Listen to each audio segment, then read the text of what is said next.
Hello everybody, this side Dilip Singh Asoliya. आज अपन जिस पर्टिकुलर टॉपिक की बात करेंगे वो है nature of management. Chapter number first business studies अपन ने स्टार्ट कर दिया था। टॉपिक वाइज हर एक कंसेप्ट अपन ने अच्छे से देखा था।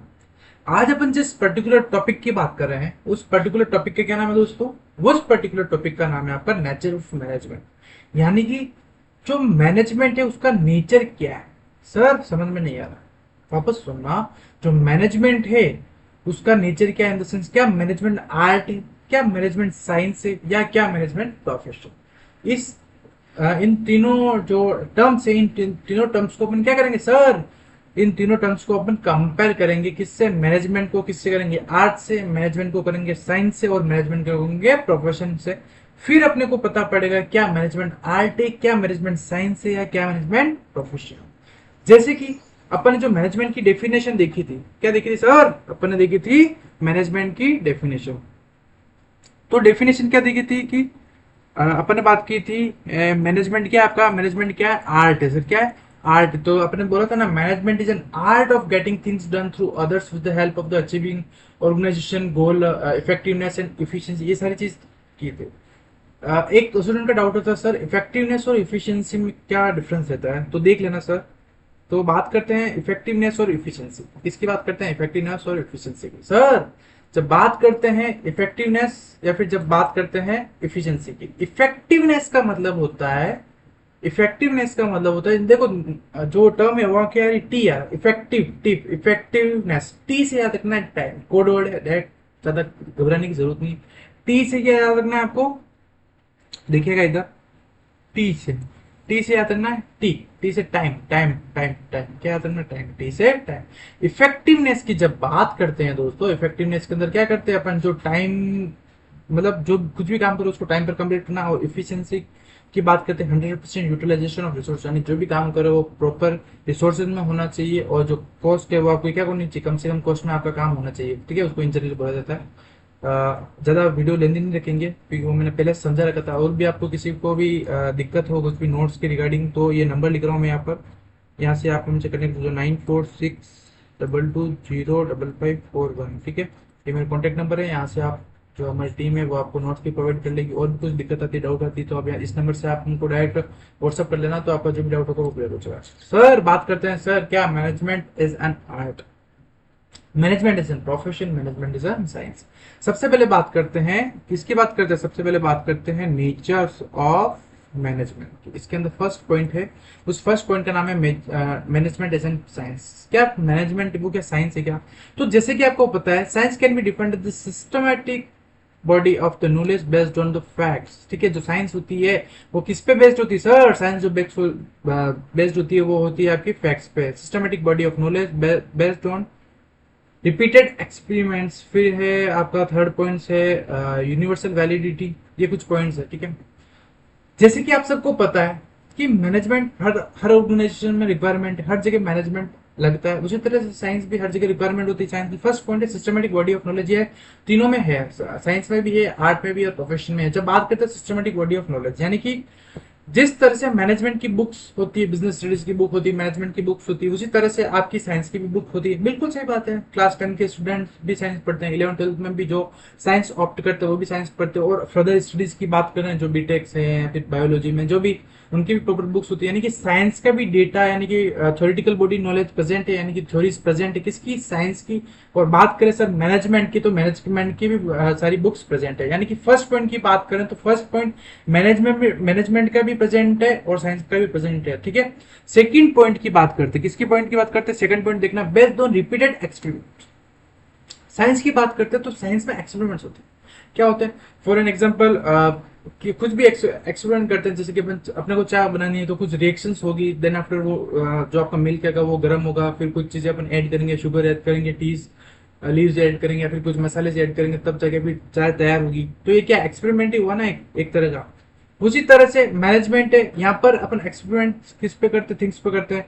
बट जब बात करते हैं मैनेजमेंट पे, तो यहाँ पर मैनेजमेंट ह्यूमन बींग्स पे एक्सपेरिमेंट्स करते हैं। ठीक है, तो एक्सपेरिमेंट दोनों में होते हैं। कंपनीज पे मैनेजमेंट भी अपना अलग साइंटिफिक वे में एक्सपेरिमेंट्स करता है, साइंस और फिर बात करते हैं मैनेजमेंट प्रिंसिपल्स लगते हैं जो भी करते हैं एक्सपेरिमेंट, तो ये पॉइंट भी प्रेजेंट है। फिर थर्ड पॉइंट करते हैं यूनिवर्सल वैलिडिटी। थर्ड बात करते हैं किसकी, यूनिवर्सल वैलिडिटी। तो एक बार बेस्ड ऑन रिपीटेड एक्सपेरिमेंट पढ़ लेते हैं। Scientific principle are developed by doing the multiple experiments, ठीक है। Management principle also observe the multiple times of the human behaviour is a pre detected so the feature of present in management. तो जैसे कि science में experiments होते हैं तो management में भी एक्सपेरिमेंट होते हैं, थ्योरेटिकल बॉडी ऑफ नॉलेज दोनों में प्रेजेंट होती है। थर्ड पॉइंट की बात करते हैं सर, थर्ड पॉइंट क्या बोल रहा है, थर्ड पॉइंट बोल रहा है यूनिवर्सल वैलिडिटी। यूनिवर्सल वैलिडिटी यानी कि मैनेजमेंट भी हर जगह रिक्वायरमेंट है और हर जगह आपका साइंस भी हर जगह रिक्वायरमेंट हो, ठीक है भाई। आज मेरी बात सुनो ना, जैसे कि आज यहाँ पर वोटर में से वोटर को किसमें कुछ रिएक्शन करेंगे तो जो रिएक्शन यहाँ हो रही है ऐसा थोड़ी वो रिएक्शन अमेरिका में चेंज होगी, नहीं, सीधी सी बात है भाई। आज अपन दूध को हीट करके अपन दूध को गर्म करके फिर चाय बना रहे हैं, तो ऐसा थोड़ी अमेरिका में ऐसा नहीं होगा, ऐसा पॉसिबल ही नहीं है। यानी कि जो रिएक्शन आज इंडिया में कर रहे हो तो आउट ऑफ इंडिया भी वही चीज होगी, आउट ऑफ वर्ल्ड भी वही चीज होगी, यानी सब जगह वही होगी। उसी तरह से मैनेजमेंट की बात करें तो मैनेजमेंट का भी सही है। तो ये तीनों पॉइंट पढ़ते हैं तो सर क्या पता पड़ता है, ये तीनों पॉइंट पढ़ते हैं तो ये पता पड़ता है कि मैनेजमेंट के तीनों पॉइंट्स प्रेजेंट है किसमें, साइंस में। तो अभी तक क्या बोल सकते हैं sir, management is an art, ठीक है। चलिएगा नेक्स्ट बात करते हैं। मैनेजमेंट इज एन सॉरी अभी तक देखा तो वो था मैनेजमेंट इज एन साइंस। अब बात करते हैं sir management is an art. क्या मैनेजमेंट आर्ट है, जैसे कि डेफिनेशन में पढ़ा था तो आर्ट का क्या मतलब होता है, कोई भी पर्टिकुलर स्पेसिफिक पर्सन होता है उसकी एक स्पेशलाइजेशन होती है एक पर्टिकुलर फील्ड में। जैसे कि अपन बात करते हैं अपने घर में कभी प्रोग्राम्स होते हैं, मैरिज होती है तो मतलब शादी जो होती है तो उससे पहले अपने घर के बाहर कुछ वो पेंटर्स आते हैं, ठीक है। वो लोग डायग्राम्स बनवाते हैं, ठीक है, हॉर्स के तबला एंड ऑल, आप सबको पता है, नॉर्मल सी चीज है। तो वो उनकी स्पेशलिटी, वो चीज अपन नहीं कर सकते हैं, ठीक है। तो कला होती है, आर्ट का क्या मतलब होता है, कला। तो art can be defined as the systematic body of knowledge which require the creativity and practice to get perfection. सीधी सी बात है, कोई भी आदमी परफेक्शन में कब आएगा, जब वो डेली कुछ न्यू न्यू क्रिएटिविटी करेगा, डेली टू डेली प्रैक्टिस करेगा, जब जाके कहीं उसके अंदर क्या आएगा सर, उसके अंदर क्या आएगा सर, परफेक्शन आएगा। तो सीधी सी बात है, उसी तरह से मैनेजमेंट में भी ऐसा होता है कि सर मैनेजमेंट के अंदर भी आपको परफेक्शन लाने के लिए डेली डेली प्रैक्टिस करनी पड़ती है। तो सिस्टमेटिक बॉडी ऑफ नॉलेज मैंने बताया था कि ये वाला फर्स्ट वाला पॉइंट है जो आपका तीनों के अंदर प्रेजेंट है, ठीक है। प्रोफेशन में भी है, साइंस में भी है और आर्ट में भी है। तो दोनों की स्टडी मटेरियल क्या होती है, प्रेजेंट होती है। फिर पर्सनलाइज एप्लीकेशन। पर्सनलाइज एप्लीकेशन की बात करते हैं, किसकी बात करते हैं, पर्सनलाइज एप्लीकेशन की। इन art only theoretical knowledge is not enough, ठीक है। Every artist must have the personal skill and creativity to apply that knowledge in the same manner. Management require the personalized application of the management principle on the different situation and on the different kind of the people. So these features also present in the management. जैसे कि बात करते हैं personalized application, यानी कि हर काम को करने का अपना अपना तरीका होता है भाई। बुक सबकी सेम होती है, ठीक है। क्लास 12 की बात करें, 10th की बात करें, बिजनेस स्टडीज की बात करें तो बुक सेम है, लेकिन उसको पढ़ाने का तरीका अलग है, समझाने का तरीका हर टीचर की, हर फैकल्टीज का अलग अलग रहता है, ठीक है। उसी तरह से मैनेजमेंट में भी होता है, काम सेम 10 जने भी वही काम करेंगे, लेकिन उस काम को कैसे करना है, किस वे में करना है, किस टाइप से प्रेजेंट आउट करना है उस चीज को, वो बहुत बड़ा रोल प्ले करता है, ठीक है। तो ये पॉइंट भी दोनों में प्रेजेंट है। थर्ड बात करते हैं based on the practice and creativity. सीधी सी बात है भाई, आप कुछ भी काम करोगे जो जितना ज्यादा प्रैक्टिस करोगे उतना ज्यादा क्रिएटिविटी से करोगे, तो दोनों में ये पॉइंट भी प्रेजेंट है। इसको भी एक बार रीड आउट कर लेना, कोई बड़ा टास्क नहीं।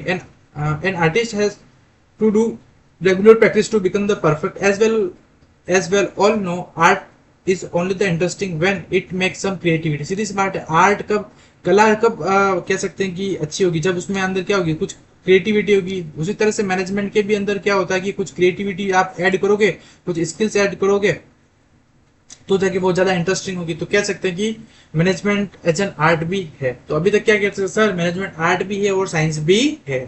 क्या होता है फर्स्ट पॉइंट, तीन पॉइंट से तीनों को याद रखने हैं, इजी सी चीज है। फिर बात करते हैं management is N profession. Sir क्या मैनेजमेंट प्रोफेशन है या नहीं, इस पॉइंट की बात करते हैं। अच्छा पॉइंट है, यहाँ से क्वेश्चन डायरेक्ट आरबीएससी वालों के लिए तो डायरेक्ट यहाँ से क्वेश्चन पुट अप होता है कि क्या मैनेजमेंट आर्ट है, तो उनके 3 पॉइंट क्या प्रोफेशन है, उनके 3 पॉइंट निकले और बात खत्म।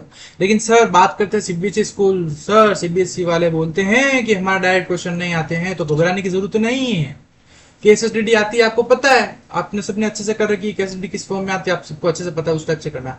तो profession can be defined as the occupation backup the specialised knowledge. इसमें क्या होता है, आपका स्पेशलाइज्ड नॉलेज होता है पर्टिकुलर फील्ड के अंदर, ठीक है। And the training which enter the restrictions, ठीक है, इसके अंदर क्या होता है, रेस्ट्रिक्शंस होते हैं। मैनेजमेंट की बात करें या फिर प्रोफेशन की बात करें, जैसे प्रोफेशन डिग्रीज होती है, जैसे डॉक्टर्स हो गया, आपका सीए हो गया, सीएस हो गया, सीएमए हो गया, यहाँ पर क्या होता है, एक रेस्ट्रिक्शंस बॉडी है, रेस्ट्रिक्शंस है यहाँ बहुत सारे। यहाँ पर आपको एग्जाम क्लियर करने के बाद ही आप उसके उस बॉडी के अंदर या फिर उस ऑर्गेनाइजेशन के अंदर जा सकते हो। लेकिन बात करें मैनेजमेंट के लिए या फिर किसी बिजनेस करने के लिए, क्या आपको कोई पढ़ा लिखा होना जरूरी है क्या? क्या बिजनेसमैन बनने के लिए क्या आपको डिग्री लेने जरूरी नहीं? ये कुछ कह सकते हैं यहाँ पर डिफरेंट डिफरेंट चीजें। तो फर्स्ट पॉइंट क्या है, सिस्टमेटिक बॉडी ऑफ नॉलेज, ये सब में सेम लिखना है कि थ्योरेटिकल बॉडी दोनों की प्रेजेंट है, मैनेजमेंट की भी बुक से आती है और आपकी जो प्रोफेशनल कोर्स आती है उसकी भी आती है।